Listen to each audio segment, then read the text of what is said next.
This week on the Computer Chronicles, software for kids. Many parents buy a new computer for their children, and with good reason. The computer can be a great learning tool. Today we'll show you the amazing writing machine that makes learning English fun. We'll look at how would you survive an interactive way to learn about world history and culture. 3D Atlas is another cool program that makes geography fun. And we'll introduce you to Kidlink, a part of cyberspace reserved just for kids from all over the world. Plus a visit to a children's computer trade show and a look at an elementary school where even kids in first grade have a network ID and password. All this plus Giles Online, this week's computer news, and my pick of the week, coming up next on the Computer Chronicles. Computer Chronicles is made possible in part by Hewlett-Packard Personal Computers, developing PCs for business.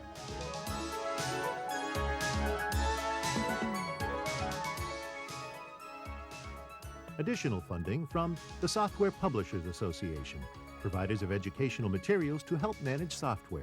Don't copy that floppy.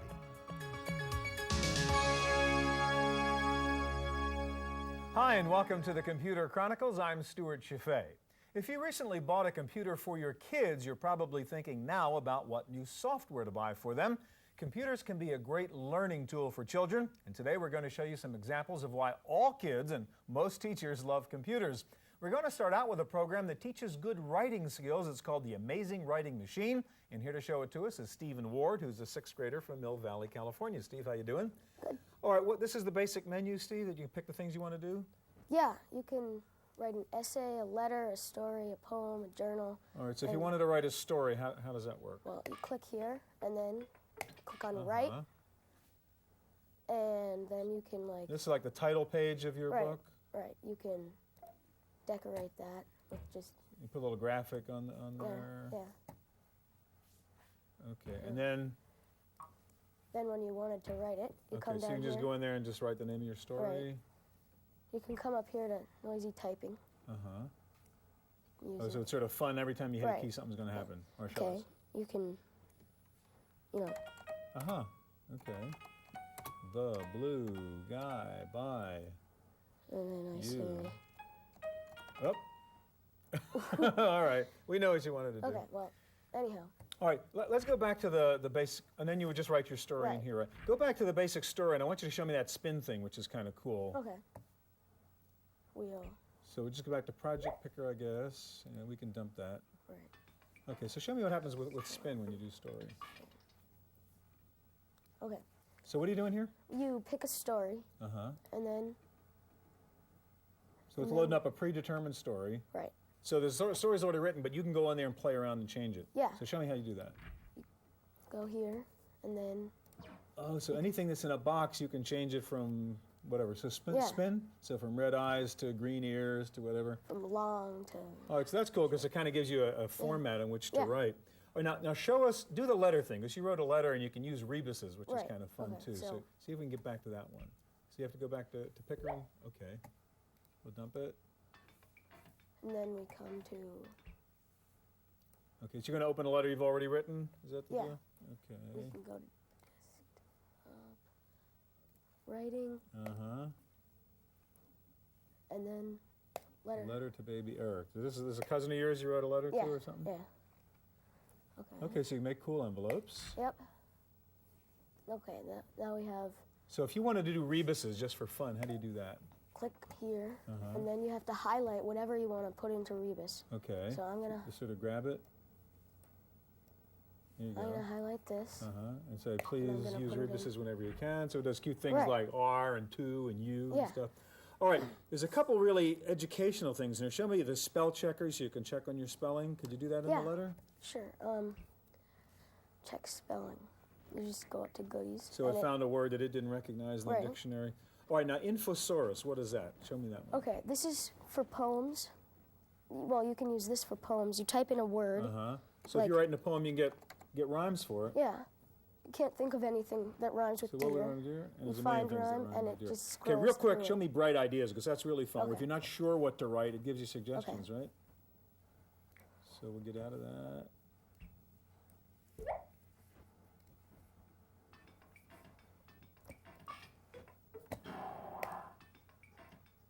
So you're going to say, I want to write a story, but I'm not sure what to write. Okay. Now we can... Oh, I see. And it says, Okay, imagine that you are scuba diving, you know, and yeah. find So a get second another guy. idea after that? Just click it again? Right, yeah. What if a spaceship landed in your backyard? So it really kind of generates your thinking ideas. Yeah. All right, that's great. Thanks a lot, Steve. right. There are a lot of good educational software programs on the market. It's hard to figure out which ones you should buy. One solution to that problem is the annual Children's Multimedia Expo. It's a computer trade show just for kids. If some of the visitors to this trade show wore jackets and ties, it's because their teachers told them to. The 1995 Children's Multimedia Expo was held in San Francisco, and it attracted a very excited group of very young software testers.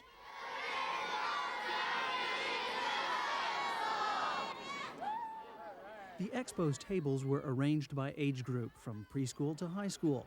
Hundreds of youngsters showed up, providing an authentic group of hands-on users.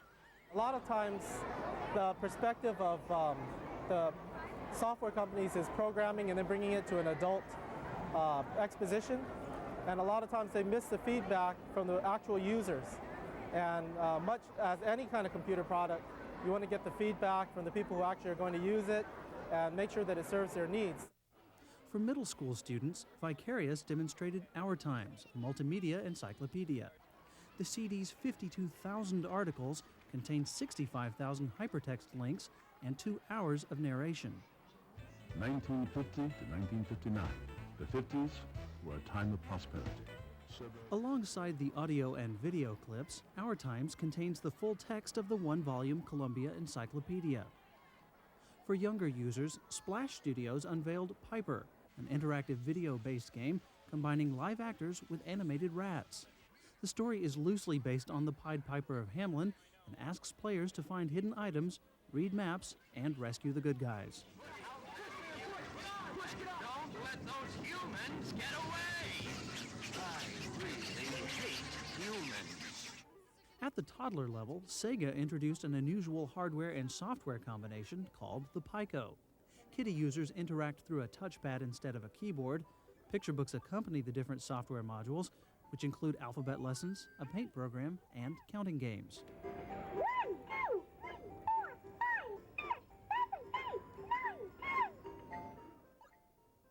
To most parents, some or many of the products on display may look like time-wasting games, but to the trained eye, there are subtle differences. One of the things that I personally look at is the level of thinking that's involved in the program, whether we're doing higher level thinking here and whether that it's encouraging the children. That's a particular area for me that I have spent quite a bit of time studying, so I'm interested in that.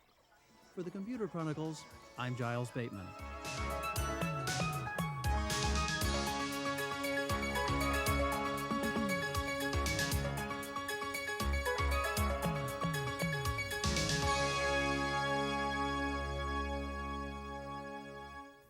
Well, let's face it, some kids just find some subjects in school boring. But it's hard to find a young person who thinks computers are boring, ergo, teach them on a computer. Here to show us a great program that makes learning world history fun is Sarah Meyer, and Sarah's a 4th grader from Novato, California. Sarah, tell me a little bit about this program. Well, it teaches you about the Egyptians, the Vikings, and the Aztecs. And you can go into their world and find out if you survived or not. By All right, so we're in Egypt right now? Yeah. So you can sort of just explore what it would be like to live in that colony in Egypt? And you can see what the inside of the buildings look like. So you can peel away the wall. Yeah, by clicking on that. And if you want to go over this way, you just bring that over there. Okay, now the little eye thing at the bottom are quizzes, right? And you can ask yourself a question about the Egyptians. So let's try take one of these little quizzes and see how that works. So it's slowly so you can pick any one of those questions. Yeah. Okay, here's a question. Which statement about Egyptian houses is true? A, all Egyptian houses are made of mud, even the pharaohs. B, most Egyptian houses are made of mud, the pharaohs use a stone. Or C, some Egyptian houses are made of mud, if you're rich you use stone. What do you think? Let's try C thing? Okay, let's try C. That was wrong. Wrong. Now we can go in there and find out why it was wrong and explore more. If there's a picture then you can go there and it would tell you all about it and show you, tell you the answer. Okay, but we didn't get a picture on that one, huh? Okay, so let's ask another question now. Let's see. Okay, you dream that your teeth are falling out. What does this mean if you're an Egyptian? Someone very dear is about to die. You live to be very old. You become an important leader. What do you think? You guess. It's All Toby. right, B. As long as No. you got a picture. Okay, so if you click on the picture, it'll give us background on that? Yeah. Okay, It'll so tell you about that thing, the question that okay, they so just maybe had. we'd get the right answer if we tried it the second time, huh? Okay, so these are the Wild superstitions creatures, these sandstorms, not enough food. With so many things to fear, you'd better know the signs of good and bad Okay, luck. now go to, I want to show how you do the Aztecs and the Vikings things too. Now, we don't have choices here, but if you went to the table of contents, we could do that, right? This is the table of contents, Okay. and you can pick maybe your Okay, family. so if we want to buy, so if you, in the upper right there, if you would click on, what's it do now? Loading a family story. Yeah. Oh, I see. Okay, so if we wanted to jump and deal with the same issue only with the Vikings, you would just click on that Viking stone? Yeah, right here. These are the Vikings. And then we could have done the same thing with the Aztec mark. Yeah, and it would bring you to the same thing. So if we're dealing with a family problem with the Egyptians, we could take the same problem, go to the Vikings, take the same problem, go to the Aztecs. And you play with this yourself? Do you learn from it? You like it? Yeah. Okay, I got to leave you. We're out of time. Thanks, Sarah. All right, if you want to put a kid to sleep, say, I want to teach you some geography. It is not everyone's favorite subject, but once again, with a computer, it becomes a dynamic, interactive learning experience. Here to show us 3D Atlas is Julia Derringer, an 8th grader from Foster City. Julia, how does 3D Atlas work? 3D Atlas is a program that shows you the different features of the Earth. Mm-hmm. And the way you find these features are either by clicking on the globe or going up to the menus on the top or by using the find box. So you have 3 different views of the globe you can look at, is that right? Yeah. And we're in environmental right now? Yeah, we're in environmental. So what else can we discover right now? Right now we can find different countries. Okay. By clicking on a place on the globe, it'll highlight a country. Mm-hmm. You can either double click on that or click on the flag to get more information about it. This is the data card. It gives you general information about the country you clicked on. And you can also see a few pictures about this country. Okay, so let's go back now. There were 2 other views of the globe you can look at then, is that right? Yeah. You can look at a physical globe, which shows the rise and the fall of the land by using colors. And you can also show a political globe. That would be actual countries and stuff, right? Yeah. And all the globes in 3D Atlas are interactive. Okay. So that's Now, suppose I want to look at cities and explore cities, not just countries. How do I do that? You go up to display and choose cities. Oh, I see. So you can look at, I can pick out rivers or cities or volcanoes or anything like that. Yeah, and if you want to find the distance from one city to another, you simply drag. Too hard to pronounce cities in China. Yeah. Okay. And it says it's 320 miles from whatever it is to whatever it is. Okay, now let's go back to the different views again. There were a couple interesting things I wanted to see there. Like there's something called 3D Fly. What is that? Oh yeah, the 3D flight is a flight over a certain area. I'm going to choose Sheep Mountain because that's really colorful. Okay, and that's where in Wyoming it looks like in the United States? Yeah. Oh, neat.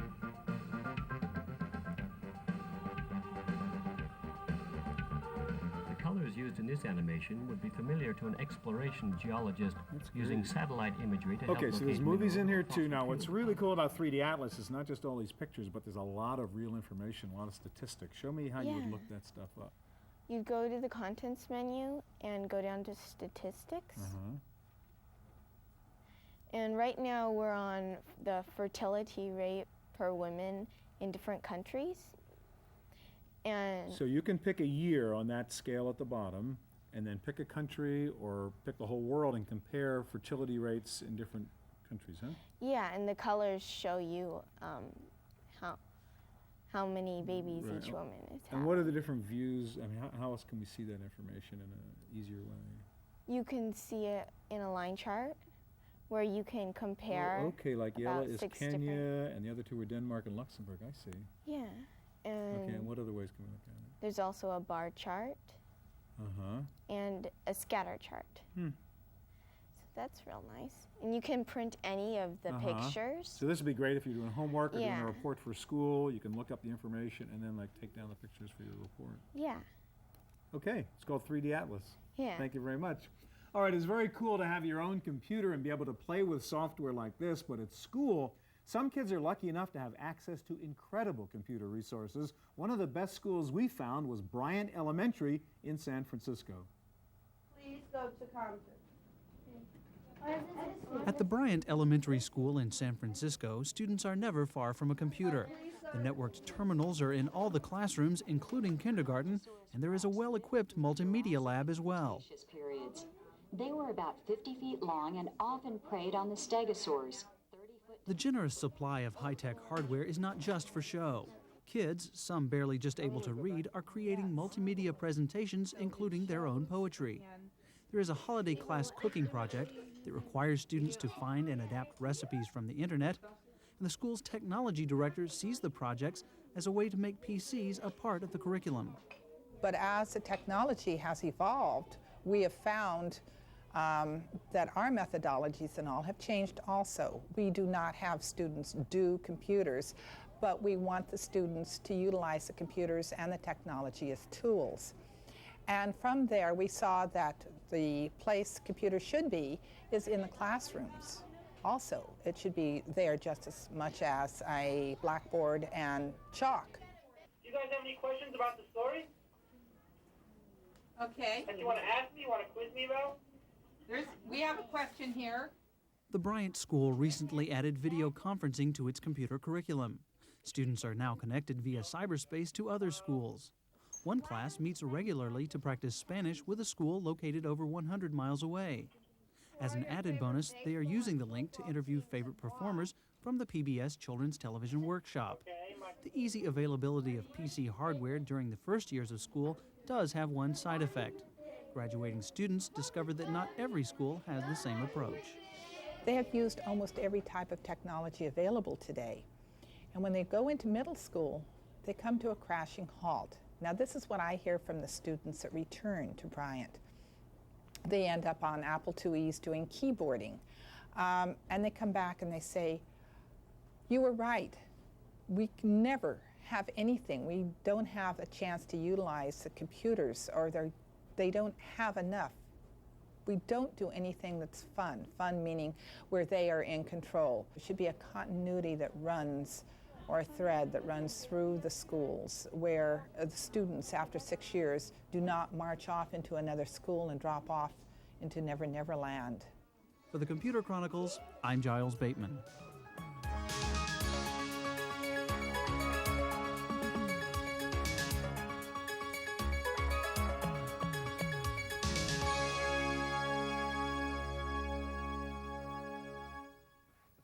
We hear a lot of talk about kids finding bad stuff online, but it's important to remember that there is an awful lot of good stuff online for children too.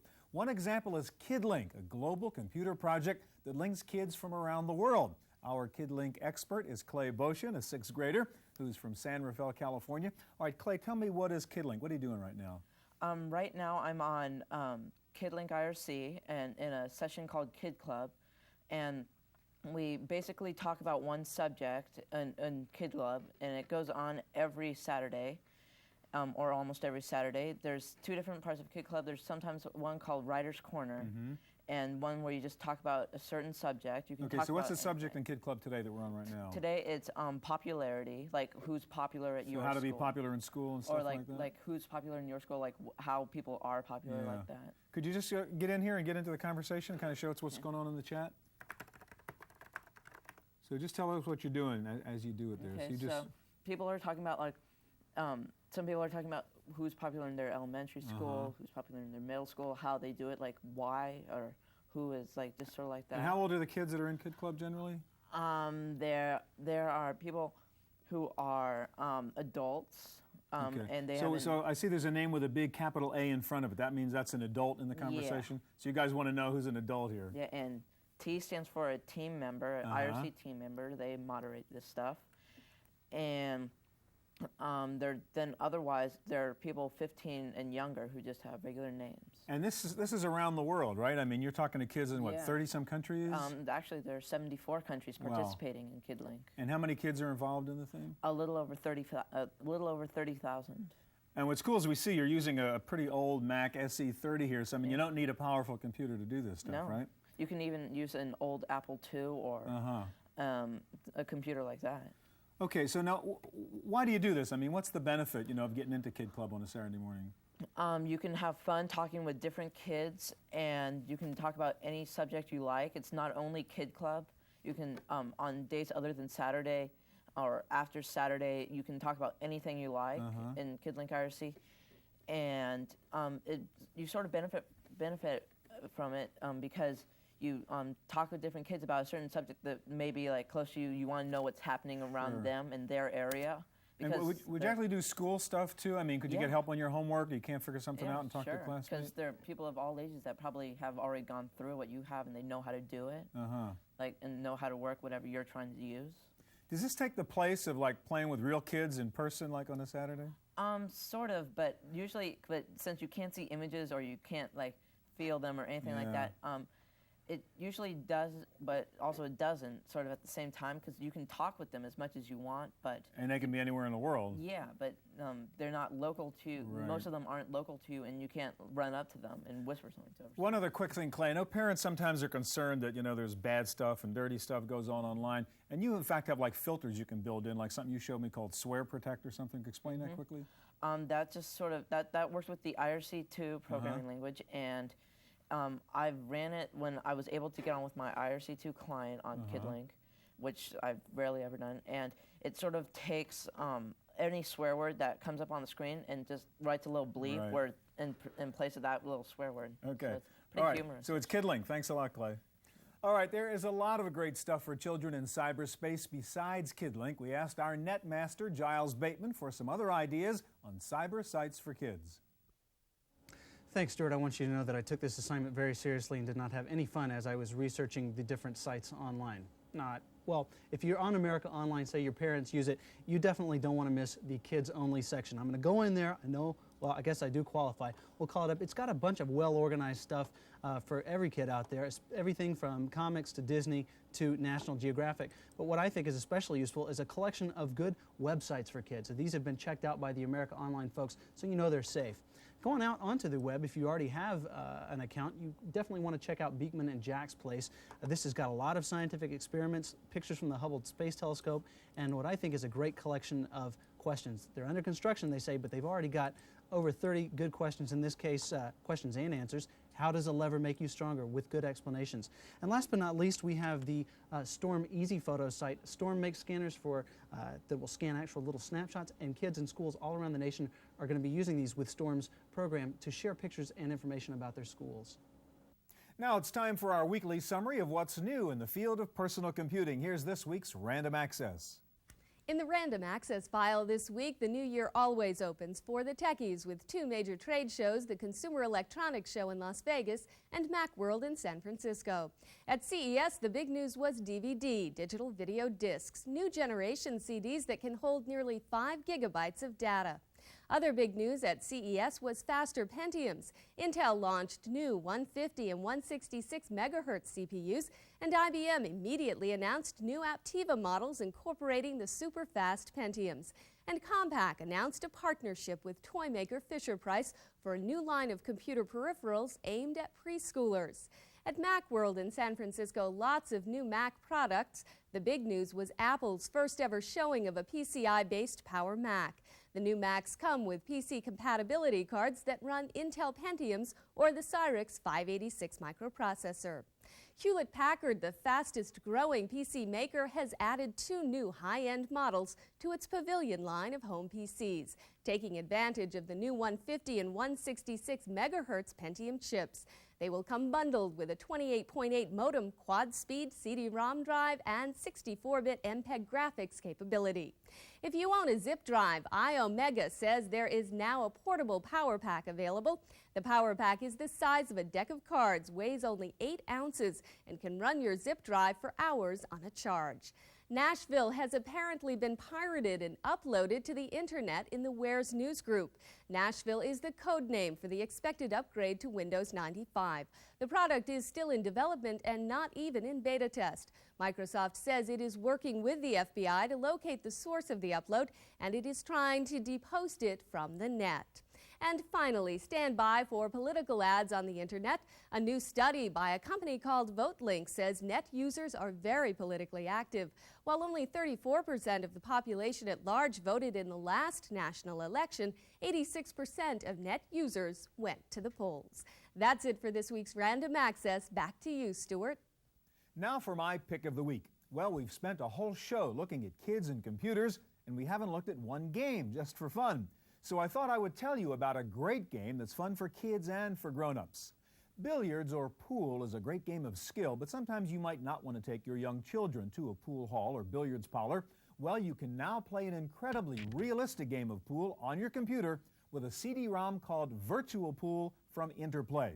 This is as close as it gets to really getting chalk on your fingers. This is the best pool simulation yet. You can actually walk around the table and look at your shot from different angles. You can choose several different games of pool to play. You can play the computer or other human opponents, and you can set up trick shots. You can even learn about the history of the game. It's a terrific program that's a lot of fun and also teaches you quite a bit about physics and geometry. It's Virtual Pool from Interplay.